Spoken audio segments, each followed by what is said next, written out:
On a quiet morning in December 1948, a well-dressed man was found dead on Somerton Beach in South Australia.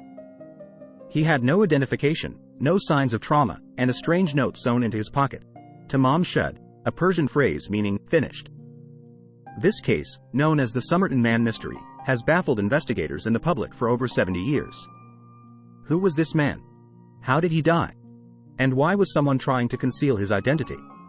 In this series, we will delve into the depths of the Somerton Man case, uncover its secrets and explore the many twists and turns it left investigators. We will examine the evidence, the theories, and the unanswered questions. Can we finally solve the mystery of the Somerton Man?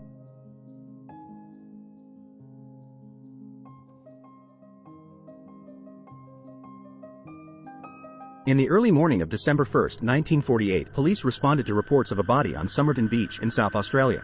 When they arrived, they found the body of a well-dressed man in his 40s lying in a relaxed position. His head rested on the seawall, legs extended and feet crossed. An unlit cigarette was on the right collar of his coat. Searching his pockets revealed more cigarettes, matches, and a bus and train ticket. However, he had no wallet or identification, and the tags had been removed from his clothing. There were also no signs of trauma or obvious clues to his cause of death. But as investigators began to take a closer look, more and more questions began to surface. However, the most intriguing clue of this case would come months later, when a small slip of paper was found sewn into the man's pocket. On it was the Persian phrase, tamám, shud, meaning end, or finished, which was torn from the last line of a poem by Omar Khayyam, known for its theme of death. The Somerton Man case is one of the most notorious unsolved cold cases in Australian history. It is a case that has fascinated and puzzled investigators and the public alike for over 70 years. Who was this man? How did he get to where he was? And how did he die?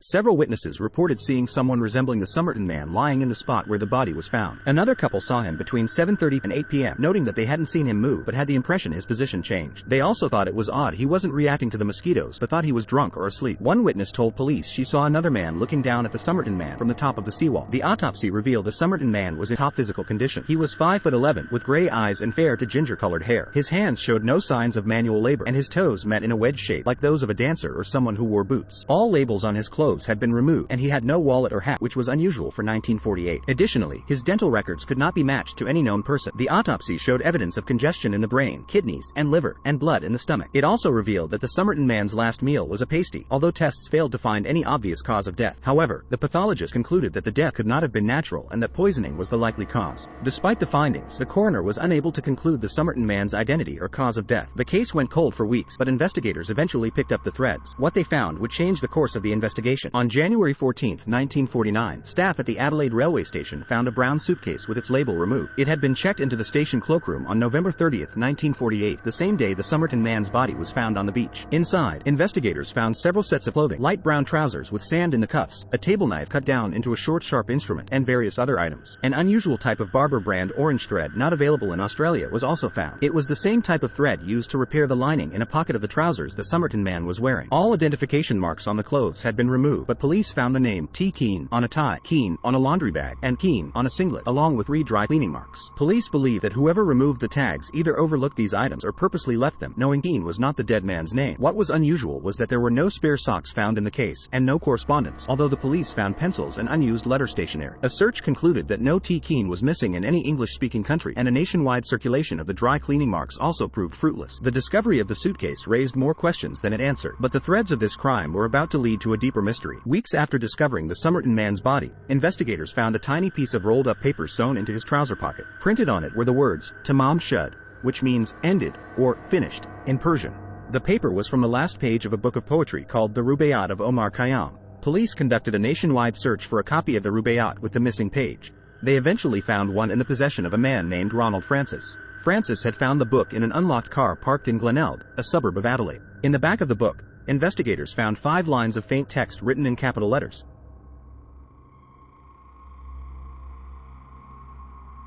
Experts have been unable to decode the text, and it remains a mystery to this day.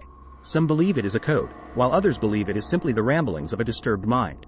The discovery of the Rubaiyat and the mysterious code added to the intrigue of the Somerton Man case. But there were more questions hidden within the pages of this book.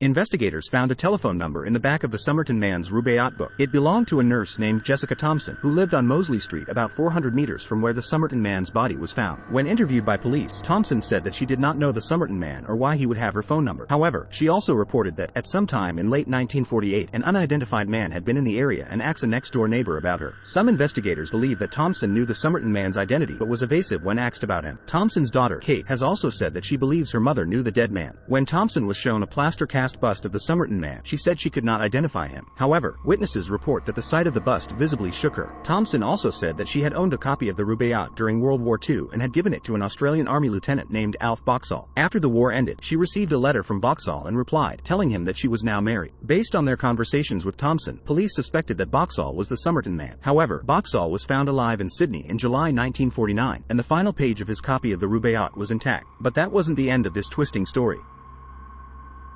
In addition to the intense public interest in Australia, the Somerton Man case also attracted international attention. South Australia police consulted their counterparts overseas in an effort to identify him, but a match was never made. The Somerton Man's body was buried in Adelaide's West Terrace Cemetery in 1949. Years later, flowers began appearing on the grave. Police questioned a woman who was seen leaving the cemetery, but she claimed she knew nothing of the man. About the same time, Ina Harvey, the receptionist from the Strathmore Hotel opposite Adelaide Railway Station, revealed that a strange man had stayed in a room at the hotel for a few days around the time of the death. She recalled that he was English-speaking and only carrying a small case. When an employee looked inside, he told Harvey he had found an object he described as looking like a needle. There has been speculation that the Somerton Man was a spy due to the circumstances of his death. At least two sites relatively close to Adelaide were of interest to spies: the Radium Hill uranium mine and the Woomera test range. Another theory posits that Alf Boxall was reportedly involved in intelligence work during and immediately after World War II. In a 1978 television interview, Boxall denied having any involvement in espionage, but his army service suggests that he may have been involved in special operations. The Somerton Man case remains one of Australia's most enduring mysteries.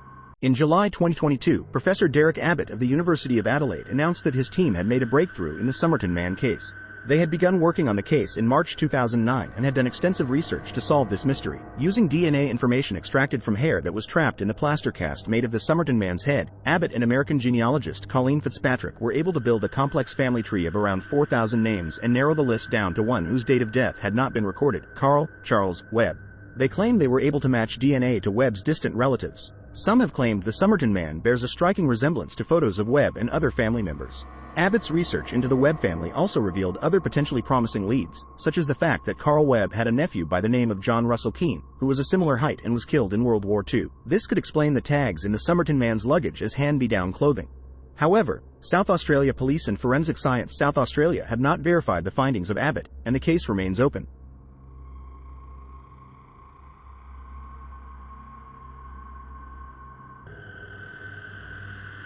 The Somerton Man case remains one of the most puzzling mysteries in Australian history.